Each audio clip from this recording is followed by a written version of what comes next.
আজ সারাদিন সামাজিক যোগাযোগ মাধ্যমে একটি খবর দ্রুত ছড়িয়ে পড়েছে। ইরানের সর্বোচ্চ নেতা আলী খামেনেই নাকি মারা গেছেন।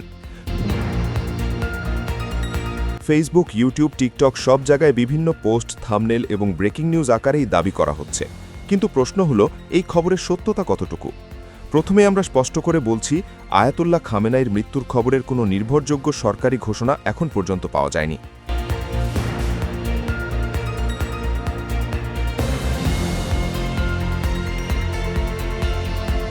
ইরানের রাষ্ট্রীয় গণমাধ্যম, বিশেষ করে Islamic Republic of Iran broadcasting কিংবা সরকার নিয়ন্ত্রিত সংবাদ সংস্থা ইসলামিক রিপাবলিক নিউজ এজেন্সি কোনোটি এমন কোনো তথ্য প্রকাশ করেনি, বরং সাম্প্রতিক সময়েও তাকে বিভিন্ন সরকারি কার্যক্রমে দেখা গেছে।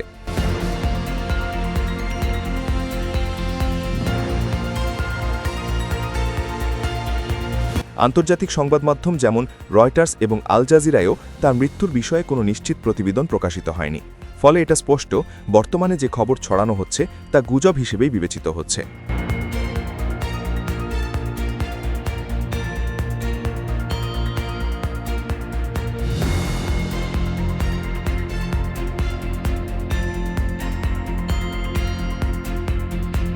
তাহলে এই ধরনের গুজব কেন ছড়ায়? মধ্যপ্রাচ্যের রাজনৈতিক পরিস্থিতি দীর্ঘদিন ধরেই উত্তেজনাপূর্ণ।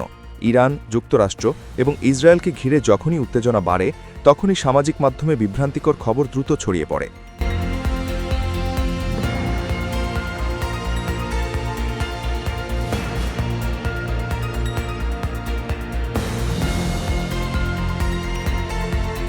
অনেক সময় রাজনৈতিক উদ্দেশ্যে, আবার অনেক সময় শুধুমাত্র ভিউ বাড়ানোর জন্য এ ধরনের ভুয়া খবর তৈরি করা হয়। আয়াতুল্লাহ খামেনাই 1989 সাল থেকে ইরানের সর্বোচ্চ নেতা হিসেবে দায়িত্ব পালন করছেন। তিনি দেশটির সামরিক, বিচারিক এবং গুরুত্বপূর্ণ নীতিগত সিদ্ধান্তের চূড়ান্ত কর্তৃত্ব রাখেন। ফলে তার মৃত্যু নিয়ে যে কোনো গুজব স্বাভাবিকভাবেই আন্তর্জাতিক অঙ্গনে বড় আলোড়ন সৃষ্টি করে।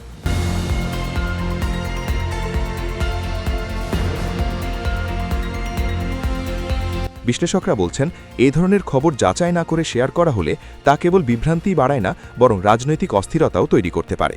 তাই যে কোনো বড় খবরের ক্ষেত্রে আমাদের উচিত নির্ভরযোগ্য সূত্র থেকে নিশ্চিত হওয়া।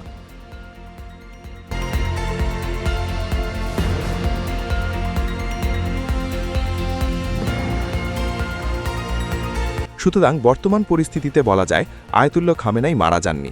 তার মৃত্যুর খবরটি এখন পর্যন্ত ভিত্তিহীন গুজব হিসেবে বিবেচিত হচ্ছে। ভবিষ্যতে যদি কোনো সরকারি ঘোষণা আসে, তখন সেটি নির্ভরযোগ্য আন্তর্জাতিক ও রাষ্ট্রীয় গণমাধ্যমে প্রকাশ পাবে।